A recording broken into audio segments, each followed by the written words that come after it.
the beginning of this semester, when I thought of ecology, I came up with a very short and dictionary-like answer, like nature and its inhabitants. I thought of the typical ecosystems, well, like the ocean, with all the seaweed, coral, fish, and underwater life. Or places like Africa, with its exotic animals like hippos, zebras, giraffes, and lions. Although my idea of ecology was not necessarily wrong, it was very limited, and it was heavily influenced by, well, let's just say some not so reliable sources for biology. So, for our first homework assignment by Dr. Leander, she asked us to ask her a question.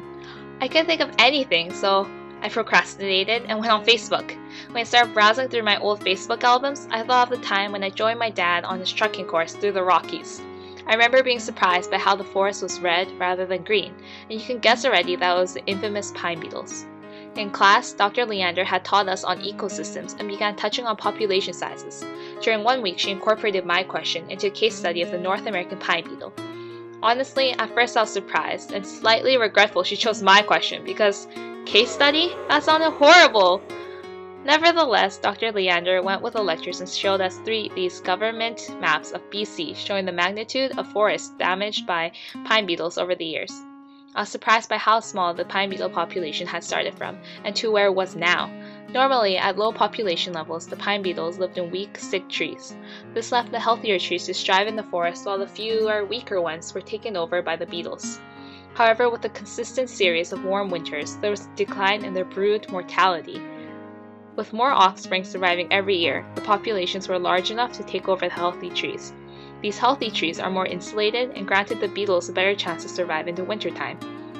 It was frightening because there was such a large area affected by these beetles, and it's still progressing. What alarmed me more was that Dr. Leander told us how the beetles were making their way over the Rockies to Alberta and the rest of the prairies, and they were even spotted in some boreal forests. This was frightening information, but interesting at the same time. I started to think for myself whether the beetles could be stopped by the colder prairie winters or what measures that we could take to stop their progression.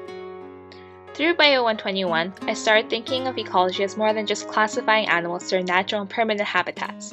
Instead, ecology involves constant changes to the environments which eventually leads to adaptations by the species involved. In the case of the pine beetles, I could see a strong connection between abiotic factors like temperature with the biotic factors like the trees and beetles, which affected the population size.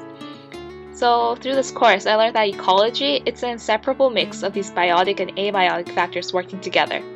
In conclusion, the ecology I thought of before Bio 121, it felt like it had to be exotic and far, far away, when really a major study of ecology is right in our backyard, and to start learning about them, a good place to start is by asking questions.